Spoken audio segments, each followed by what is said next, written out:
chicos? Muy buenos días. El día de hoy vamos a realizar la recapitulación o vamos a recordar algunos aspectos importantes del bloque número 4. Vamos a partir con el origen del ser humano. El origen del ser humano se basa en dos teorías, el evolucionismo y el creacionismo.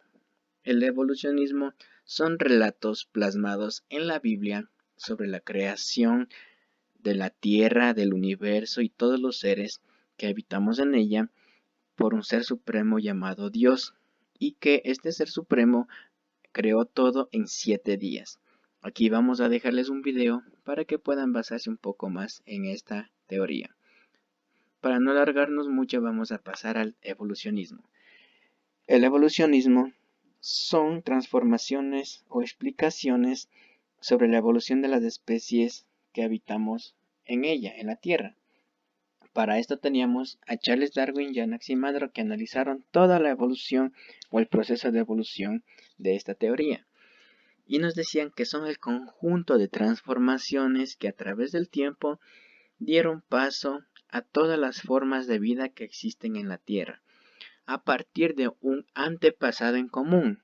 Entonces, eso nos va a servir para centrarnos en estos primeros seres, conocidos como Australopithecus, quienes dieron paso a una línea de evolución que requería de millones de años para llegar a un punto que nos encontramos el día de hoy, que es conocido como el Homo sapiens.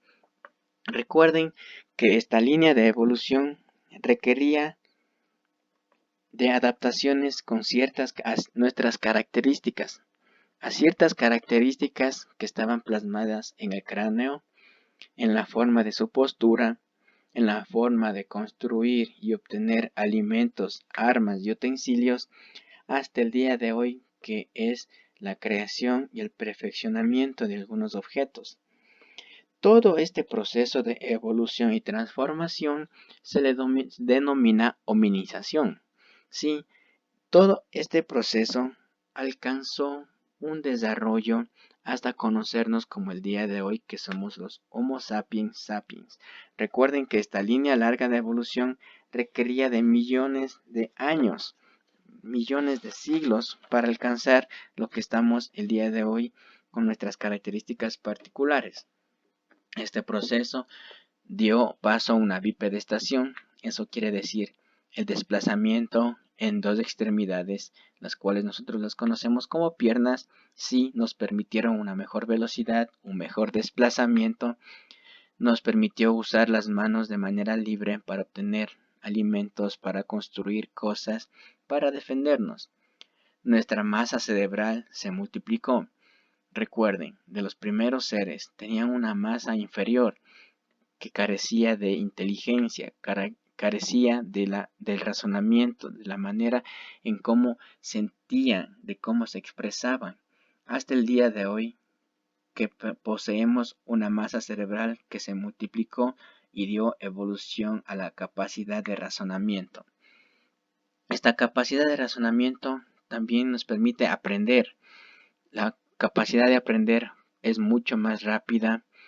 Nos podemos desplazar de mejor manera gracias a la bipedestación. Además, nos permitió desarrollar el lenguaje. El lenguaje que antes se usaba era un lenguaje de señas y símbolos. Obviamente, hasta el día de hoy utilizamos ciertas características de este lenguaje, pero en mayor parte usamos un lenguaje que nos permite comunicarnos según el medio en el que estemos. La capacidad de agarrar y de crear herramientas también es un paso muy importante para la evolución. El pensamiento y el perfeccionamiento de las cosas es algo que hasta el día de hoy continúa en evolución y también nos permitió diferenciarnos de seres muy inferiores que antes solo supervivían basándose en sus instintos. Ahora nosotros supervivimos basándonos en instintos, necesidades, capacidades de sentir, de pensar. También este proceso de evolución se necesitó la domesticación del fuego. Recuerden que ellos necesitaban el fuego para la conquista. Sí, esto involucraba la supervivencia, la manera en cómo usaron para cocinar sus alimentos, además de cómo se defendían. También les ayudó en la supervivencia en el momento que pasó la glaciación. Esto es un periodo en el que la Tierra se congeló, obviamente con temperaturas bajo cero. Entonces, gracias al fuego, ellos pudieron subsistir a este periodo de glaciación. En el pensamiento religioso es un proceso también de conquista y de cómo dejaron muestra de la base cómo avanzó la cultura hasta el día de hoy. Recuerden que nosotros poseemos un sinnúmero de religiones no muy diferentes a cómo se plasmaban años pasados, o perdón, siglos pasados. Recuerden también que al inicio eran politeístas, algunos seres que existían eran politeístas, eso quiere decir que creían en varios dioses. Las nuevas formas de vida fueron avanzando de la forma del neolítico. Esto quiere decir la nueva adaptación que tuvieron gracias a la organización social que se tornó más compleja. Ya era estratificada. Eso quiere decir que siempre había un líder superior a seres inferiores que eran esclavizados en guerra. La mano de obra se basó en la manera de cómo se desplazaban. Recuerden que habían dos tipos, eh, el nómada y el sedentario. Los nómadas eran seres que se desplegaban de un lugar a otro sin tener un lugar fijo para vivir. Y los sedentarios armaron y formaron sus comunidades, dieron paso a la agricultura y a la ganadería para subsistir de manera mucho más estable. La domesticación de animales y plantas se observó ya de hace 9000 años antes de Cristo. Alimentos como el sorgo, el arroz, el maíz, la cebada, el trigo y el olivo eran cultivadas para la creación de más alimentos. Esto les permitió asentarse ya en lugares fijos y no desplazarse como lo hacían nuestros antepasados. El surgimiento de la agricultura y la escritura. Al ya asentarse en comunidades, esto permitió la creación de la agricultura. Al haber la domesticación de los animales, empezaron a cultivar sus propios alimentos, además de que necesitaban dejar esas enseñanzas de alguna manera, y como lo hicieron con la escritura que se realiza no muy de manera distinta a como la usamos el día de hoy. Era una escritura cuneiforme, realizada con cuñas. ¿Y qué eran las cuñas? Recuerden que las cuñas eran punzones o eran puntas afiladas que nos servían para realizar los trazos o los grabados o dibujos en tablillas de arcilla que eran cocinadas o metidas en hornos y luego las sacaban, las dejaban enfriar y las usaban como escritos para plasmar a manera de enseñanza. Un invento muy importante que se observó también en estas comunidades anteriores es la rueda, que hasta el día de hoy la usamos y no en actividades muy distintas. La usamos para el comercio, para la agricultura, la usamos para el desplazamiento. Esto facilitó mucho el trabajo y la conquista en épocas anteriores. La astronomía y la meteorología eran muy importantes. Recuerden que ellos eran politeístas, entonces ellos creían en los astros, que dioses supremos se ubicaban en la parte superior a nosotros o en el cielo, y ellos empezaron a creer en estos dioses, dando paso a las constelaciones que hoy los conocemos. La matemática era otro invento muy importante en la cual ellos usaron los números para hacer el conteo de los productos que iban vendiendo o los productos que iban obteniendo, además de que dieron paso al calendario para que hasta el día de hoy se forme un calendario más unificado como lo conocemos.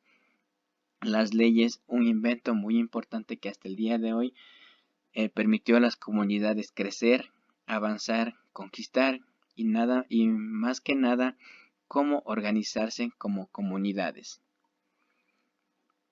Vamos a analizar algunos imperios.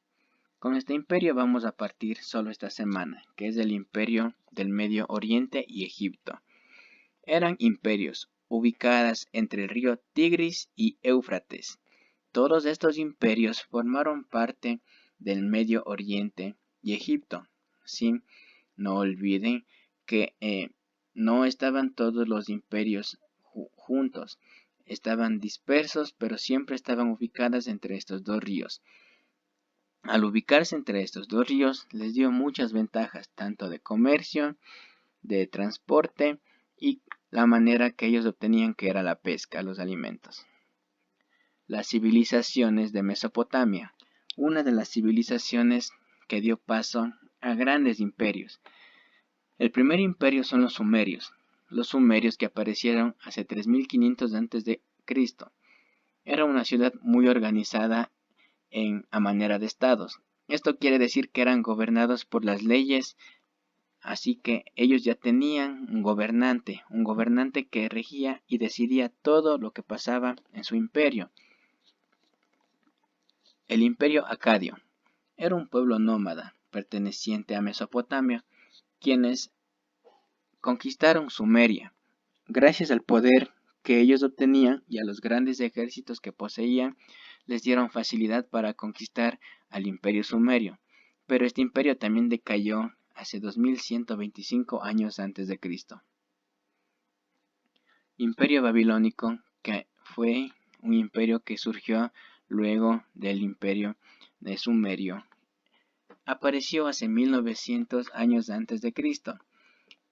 A partir de esto se basó un código de Hammurabi, quienes usaron este código a manera de escritos con dibujos para reducir lo que querían transmitir. Aquí podemos observar más o menos cómo eran los códigos que ellos usaban y cómo los grababan con las cuñas. Además de que ya no eran tablillas pequeñas, empezaron a usar estos códigos a manera de paredes grandes o en monumentos como lo conocemos, ya con dibujos mejores plasmados de los faraones. El imperio hitita era de origen indoeuropeo. Tenía rivalidad con el imperio egipcio, dada a que ellos se denominaban por leyes, siempre querían gobernar y tener mucho más poder. La persona que estaba encabezando esta pirámide social siempre quería dominar mucho más territorio, y como eran pueblos sumamente poderosos, siempre querían dominar al otro. Eran de los primeros imperios en usar el hierro. Ellos ya empezaron a forjar y a fundir hierro para realizar armas, estatuillas, utensilios de cocina y usarlo en la agricultura. El imperio persa también es de origen indoeuropeo, es un pueblo pastor.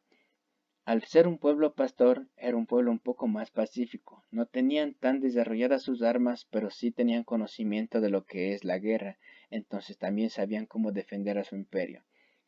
Crearon redes de caminos y militares.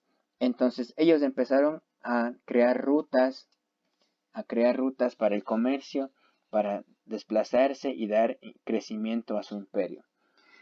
Lastimosamente fueron derrotados por el gobierno y el imperio de Alejandro Magno, un imperio muy poderoso que tenían armas muy desarrolladas y a pesar de eso seguía dominando, y aquí cayó el imperio persa.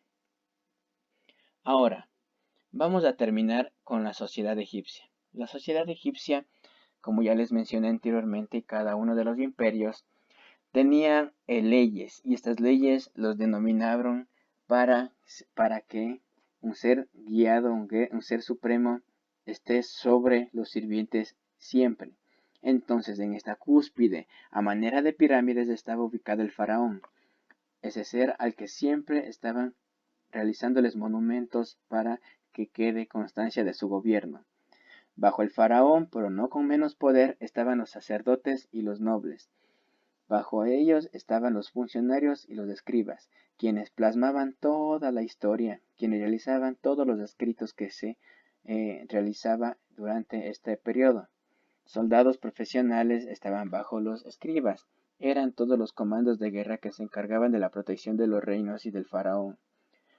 Bajo el poder de ellos se ubicaban los comerciantes y los artesanos, quienes en los mercados y en sus hogares realizaban toda la clase de herramientas talladas a mano. Entonces ellos estaban sobre los campesinos. Los campesinos eran quienes se encargaban de buscar y cultivar los productos que serían vendidos por los comerciantes. Y al finalizar el trabajo duro se encargó los esclavos y los sirvientes. Los esclavos y los sirvientes eran presos de guerra. Al caer, algunos imperios eran capturados y la gente era capturada y los traían para que construyan todos los monumentos y hagan el trabajo duro en cada imperio. Bien chicos, hasta ahí vamos a terminar con esta pequeña explicación. Espero que les haya servido. Pueden usar estas diapositivas y esta información para realizar la materia en sus cuadernos.